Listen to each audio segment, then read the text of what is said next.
All right, so today we are going to talk about the top 10 mistakes that home buyers make. As a realtor, I run into these all the time. Unfortunately, they are way too common, so I'm hoping that you listening to this podcast will help you become more educated so that you don't make these mistakes when it's time for you to purchase your home, maybe your first home, or maybe your 101st home. Whenever you're watching this, it's a good time to ingrain these truths into yourself because they really are not very good for you. So, here's the first thing that home buyers do that is not good for them. Not saving enough money. I talk to first-time home buyers all day, every day, every week, and they consistently have too low of expectations of how much money it's going to cost them to purchase their first home. It's going to depend a lot based on your credit profile, based on the loan program that you're applying for, but I would always recommend at least 6 to 9% of the purchase price to be paid as cash to close. So what that means is you got to show up with a certified check at closing day for that amount of money, and based on down payment, based on closing costs, you should really estimate that that's between 6 and 9%. That's going to cover your down payment as well as all the different fees that you may have to pay. And it's really important that before you start working with a realtor, before you really even start the process, that you realize, okay, I need some significant money down. Now, that being said, there are programs that can assist with that. There's down payment assistance programs locally in a lot of different states and a lot of different cities. Ours has some. You should look into those. But what I would say above and beyond all of that is you're not going to get into a house for free. You're not going to get into a house for $250, okay? You're going to have to spend several $1,000s as an upfront cost, and that's something that you should be aware of. Too many people really go into it thinking, I don't need to have any money saved up to be able to purchase this home. That is not accurate. That's not going to help you, and it's just going to waste your time more than anything else. The next thing that home buyers do that they really should not, the second biggest mistake, is not having good credit habits. So here's what I mean by this. People do silly stuff all the time. People will put a bunch of money on a credit card that they don't have in the bank or that they're not going to have in the bank, and they don't pay their credit card off. They let it sit. They don't pay it every time the statement renews. Those are things that you should do. Your payments are going to be massively affected by your credit score, and having a good credit score is really simple and really easy. You just have to not take on debt that you can't afford to pay, okay? It's not that difficult. It just takes some discipline and it takes a plan. And credit is one of the most important things. I know that there are folks out there that give some good advice to people that struggle with self-control about not having any debt. Debt is dumb, cash is king, that kind of stuff. I would advise you not to take that advice if you are interested at all in ever buying a home, ever being able to finance a car. You may not ever want to do that, and I get that. But if you want to buy a home, unless you're going to pay cash and you have excessive amounts of income, you're going to need some form of leverage in order to purchase the home. That's going to require credit. So you need to start building up your credit score as soon as you can. There's all kinds of different ways to do that. You can do that even when you're young. You can be put on as an authorized user on a parent's credit card who's responsible. There is a risk if that person is not responsible, but if you have a parent that's responsible with their credit, they can put you on as an authorized user, and you could have an 800 credit score by the time that you are 18 years old. Okay, that happens all the time. It's one of those quote-unquote hacks that people use that allow them to get ahead in life in front of other people because they're able to be disciplined and pass that discipline on to their kids and to their grandkids. And those kinds of habits are what help set people apart in the long run. Okay, so having good credit habits is absolutely essential. It's something that you really should get on. And if you need credit repair, you can talk to a mortgage loan officer. There's all kinds of different places that you can go to get help with your credit. The road is not too dark. You don't have to go alone. You're not going to be too far gone. You just need a little bit of guidance if you're in a tough spot, okay? The next thing that home buyers do that is really not good is having non-realistic expectations. Most of this is going to come from getting the process wrong. So people all the time will go and they will have a specific house that they want to look at before they know anything about their financials and before they know if they can afford this house. And so people get their hopes up. People get their expectations set on, I need this house. And it turns out that that house is $100,000 above their price point. And now when they go to look at a house, all of the homes that they can afford are going to be discolored in their mind because it's not the house that they wanted. If they would have gotten the order of operations correct in the process, then they wouldn't have ever even been looking at those houses that they can't afford, and their expectations would have been managed more appropriately. This happens a lot also inside of transactions with managing people's expectations, because people often think that the transaction is going to go entirely in their favor, and that if you hire a good realtor, that means you're never going to have to compromise. You're never going to have to make it a win-win scenario. It can just be a me-centered, if I win, I'm happy, I win, you lose kind of scenario. That's not how you succeed in buying homes. That's not how you succeed as a realtor. That's not how you succeed as an investor. We always want to have win-win scenarios. At Keller Williams, one of our key values is win-win or no deal. We talk about it all the time. We talk about it every week, and it's absolutely true. And as a consumer, you need to have that in mind as well. You may have to make some concessions. You may have to be willing to pay a little bit more money than maybe you want to in order to get that thing from the other side that you need. Maybe there's some kind of payment, some kind of cash in lieu of repairs or something like that that needs to happen. There's all kinds of different scenarios that can shake out. The point is, you need to have realistic expectations about what the transaction is going to be moving into it. It can't be that I get what I want and the other side doesn't get what they want, and if it's anything else, I'm going to be unhappy. That's not a good way to do business. That's not a good way to proceed. Okay? The next problem that people have is that they don't get it pre-approved. This is a major issue, okay? There are all kinds of reasons, and I've talked about them in a recent podcast, why you should get pre-approved. I'm not going to talk about that ad nauseum today, but what I am going to say is pre-approval is very important. If you can't demonstrate your ability to perform on a contract, you can actually lose out on the contract. You could terminate the contract, and depending on the terms of the contract, you may actually lose your earnest money deposit if you can't perform on what has been promised in the contract. So it's very important that you are able to demonstrate that you can actually perform, and you do that through a pre-approval letter if you're getting a mortgage. There's other ways to do it if you're not getting a mortgage, but that's what you need to do.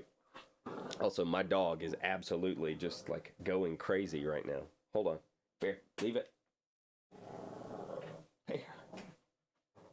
This is funny. This is live TV. Drop it. Hey. Okay, so I dealt with him for a second. Here's the next thing. Not getting a home inspection. So you have a right, at least according to the contract that we use here in Louisville, to a home inspection. And one of the contingencies in the contract is the inspection contingency. So you have the right to terminate the contract here in Kentucky as long as you have a licensed home inspector give you a written report and you see essentially anything that's wrong with it in that time frame that you have in your inspection window, you can terminate. You don't have to give the seller the right to repair. You do in another state in which I'm licensed, which is Indiana. You have to give the seller the right to repair, and you have to make a repair request. But that's not the case in Kentucky. However, all of that aside, all of the utility aside, there's one major issue, which is if you do not get a home inspection, you will not know what's going on with the house. And there are all kinds of defects that can come up that, one, as a realtor, I'm liable to make sure are disclosed. And if those defects come up, then we need to have some way of dealing with them. If they don't come up until after closing, you will have no way of dealing with them. Okay, so that's the big issue. If you are buying a home as is, and then all of a sudden you find out, hey, there's $20,000 of foundation work that needs to be done. Well, that's a problem. Okay, so we need to figure out a way to fix that. The way that you fix that is that you get a home inspection and you find out what's wrong with the property before you buy it. And if you can't get that remedied before you buy it, you don't buy it. And that's the purpose of the inspection contingency in the contract. So that's a big mistake, not getting a home inspection. What's the next one? Not accounting for maintenance costs. Okay, this is in some ways a really big deal, and in other ways an issue that gets overblown. There are maintenance costs to owning a home. You should budget for them before you buy a home. We typically say it's around 1% of the value of the home per year. So if your home is worth $300,000, you're going to pay about $3,000 per year in order to maintain that home. You may not pay that every year, but you need to save that much money up so that across time, as things come up, you are able to pay for the issues that arise. Some people don't realize that. Some people think that it's far higher than what it is. You just need to have realistic expectations around what it's going to cost to maintain your home before you actually purchase a home. That's just wise dealing. That's just good business. I'm very sorry. That was very loud. Okay. Here's the next issue. Not using a local lender. So, there are lots of mortgage institutions that exist in the world. Not all of them are made equal. Not all of them understand the market in your home, in your hometown, rather. You need to get with somebody that knows what is available product-wise and just what can be done in terms of statutes and laws and regulations in your town and what cannot. I have seen so many national lenders that don't understand what's going on in a particular market, then cause issues and actually cause transactions to not occur because we got to closing and the buyer was not actually qualified, or the program that they had didn't work here in the state of Kentucky, or something of that account. It happens all the time. It's very important that you don't run into that. One of the biggest things that kills deals, probably, I don't know that I'd say more than anything else, but one of the biggest deals is having a lender that doesn't know what they're doing cause the person to think that they are able to perform on a loan that they are not, or that they're qualified for a loan that they are not. Okay? This is a big problem, okay? Like, I wish I could state more clearly how big of an issue it is, because it's astronomical. It happens all the time where a lender wants a loan, and so they make promises that they can't deliver on, and then hope that it will work out, and then it doesn't, and then the loan dies, and then it's my fault because I'm the person that didn't either stand up and say, you shouldn't have worked with this lender, or I somehow didn't intervene early enough, even though they did work with the lender. So do me a favor, just work with the local lender. I promise it'll go much, much easier. Here's the next thing. Number 8, making large purchases prior to closing. All the time, we run into scenarios where someone wants to buy a home, someone is under contract to purchase a home, and we get close to closing, and for whatever reason, they dump a bunch of money into buying furniture or buying a new car or doing something that either drains their accounts and they need to show a certain amount of money in their accounts to be able to qualify, or it plummets their credit score and all of a sudden now they don't qualify for the program that they were in. That is the number one thing that happens. Like when a deal just dies out of nowhere, that's the reason. That's not the number one reason why deals die, but when they die completely out of nowhere, it's almost always that. Okay. The other reason why deals die is what we talked about earlier, just people not being able to manage their expectations. But please do yourself a favor, just no large purchases, no furnishing the house before you've bought it kind of thing. Just when you're under contract, all hands on deck, don't spend any money, okay? That's the bet. Don't buy a new car. Like, please, please, please, please, please, a million times, please don't buy a new car. I'm having a PTSD episode thinking about that. All right, so number 9, not trusting your realtor. I've had, unfortunately, a bunch of situations as well where I was working with someone and from the get-go, they were a very skeptical or very data-driven person. And I told them something, and then their mind just sort of shifted into another gear from being data-driven to, no, my data's right and your data's wrong, even though I'm not the one who buys and sells houses all the time. You are. I have to know better because I heard it. I read it on MSNBC or whatever. Trust your realtor.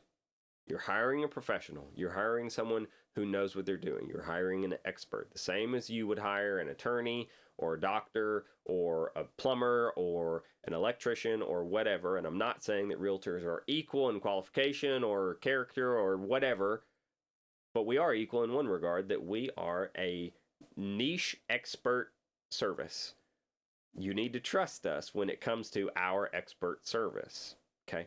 There's a reason, and this is actually going into the next point, which is the biggest issue that people make. The biggest mistake people make is not even using a realtor.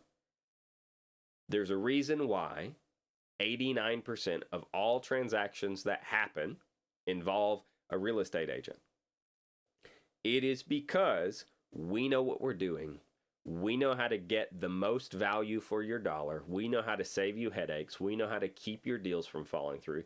We know how to get you the most value for your property. We know how to get it sold the fastest. We know how to meet with you and manage your expectations. We know what's going on in the market. We know how fast houses sell. We know what it takes marketing-wise to get homes sold. We know the people in the industry that are able to bring buyers. We know the people in our offices that are able to bring buyers. We know people in our offices that have listings that are not on the market that only we have access to for our buyers. There's so many things that we do to provide value for the consumer that often goes unnoticed in today's media frenzy attack on our industry, but we help people. There's a reason why we get paid to do what we do. It's because it's an important job, and we do it well. And that's why realtors are important. No, not all of us are good, but there's a reason why it's a very small fraction of us that do the large majority of the business, okay? If you can make it in this industry 3 years or 5 years, the statistics are overwhelming that you can make a lifelong career out of it. And so trust people like me that have been in the business. This is my 4th year. So trust people like me that have made it this far because we know what we're doing. We have your best interest at heart. And it's our fiduciary duty to have your best interest at heart. So please, please, please use a realtor and trust your realtor. Those are the 10 biggest mistakes that home buyers make. Please don't make them. I'll see you next time.